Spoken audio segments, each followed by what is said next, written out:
everyone, Alex Valley here with Midwest Whitetail Great Lakes again. It is Monday morning, October 26th. We actually didn't sit last night. We had a lot of the snow and a lot of it was kind of melting, so we didn't want to get all the camera gear wet. So we ended up just hanging out, watching the Packer game and kind of relaxing for a little bit. It's Monday morning. We're back out here again in that same stand that we hung on Saturday afternoon. And as you can see, there's a bunch of new scrapes that have opened up actually here in the past, 48 hours. And there's a bunch of beds in this. That's kind of what we were suspecting is with that snow during the day, a lot of the times those does will come in the bed down up here. It'll have bucks swing through and go try to scent check those beds. So that's actually what we had happen first thing this morning. While we were getting all set up here, we had a little 2-year-old A-point that came in and scent checked a few of those does and kept working his way off this hill. So we're going to hang tight though, and hopefully we have something bigger that comes in and does the exact same thing.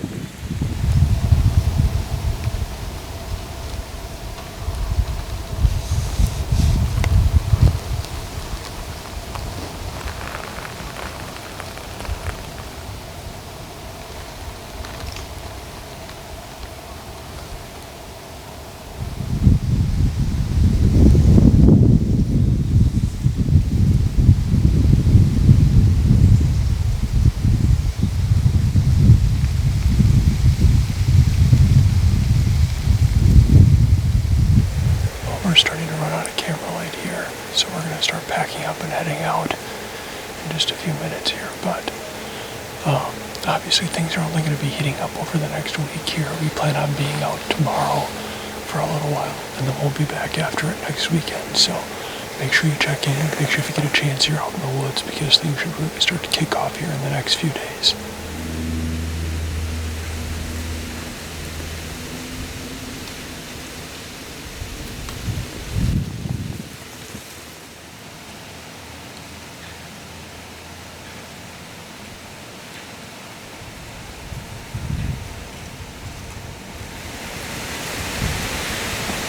It's Tuesday afternoon. We're back out in the stand. We're back on the other side of the property, kind of where we were hunting last night. We're probably about 150 yards away from that stand. So the reason we came back in here is we finally had a good wind to be able to kind of hunt this corner. We have an egg field out here, just a bunch of greens, and the deer have been kind of hammering that with this cold front. As a matter of fact, last night after we put the camera away, we kind of got it back out quick and tried to get some video, but we ended up seeing that heavy 8 that we were after and that we were hoping would come into that scrape that he's been making.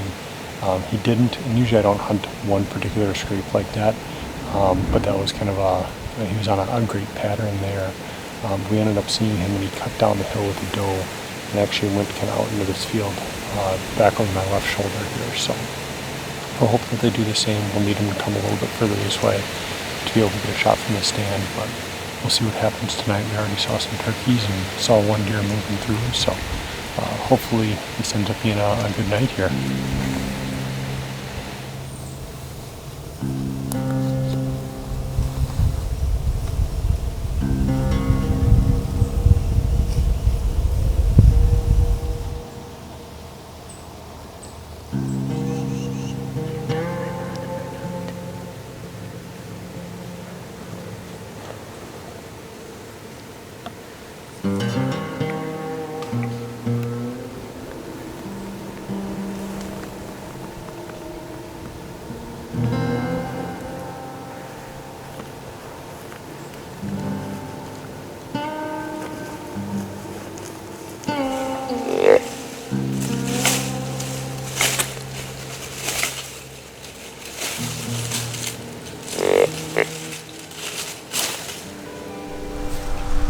Alright, well obviously we're down out of the stand now. We actually came back home here to go to work for a few days, but I just wanted to kind of recap that hunt and kind of talk a little bit about the two big deer that we saw Monday night and Tuesday night, because those are kind of our main targets this year. So last night was obviously a great sit. We were pretty much covered up in deer, does, fawns, and then we did have that one that came in last night. That was one that we call the Wide 8. I have about 4 years of history with that deer. So I'm really excited to see him back again this year. We have a bunch of trail cam pictures of him too. And I think we're kind of starting to put the puzzle pieces together and figure out where that deer lives. That was only the second time that I've laid eyes on him. I saw him in 2017, late season, but that was it. And then just the other night. So pretty exciting to finally see him. We were gonna kind of wrap up the night with an interview there, but we did have a 2-year-old that came in chasing a doe, and they ended up hanging out right underneath the stand for quite a while. We didn't want to bump them and ended up bumping deer out towards that wide 8, so we ended up just kind of holding tight and keeping quiet for the rest of the night and slipping out of there once we were finally able to. But like I said, I wanted to talk about those 2 deer. One is that wide 8, the other one is that real heavy 8 that we saw on Monday night. That's one that we decided to name Call. We have 3 years of history with him, I believe, too. Starting with trail camera pictures 2 years ago. Last year we had trail camera pictures of him, and actually ended up watching him a few times as he was locked on a doe when I was actually filming my fiance after I was tagged out. So pretty cool to see him and get kind of know that he's in the area as well. Obviously he's been on a pretty good pattern, which was part of the reason that we decided to go try to hunt that scrape on Monday night and why we decided to hang that stand. So we're hoping that he kind of keeps that up.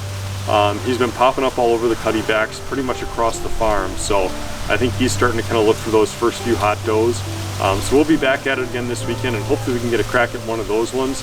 If not, I will say I'm going to take a shot at any mature deer that I get the opportunity to. So while those 2 are kind of our main targets, I'm certainly not going to pass on another mature deer just because of those ones. So we'll see. Hopefully this weekend things start to heat up though, and we'll be back after it. We'll definitely bring you more updates as they're available.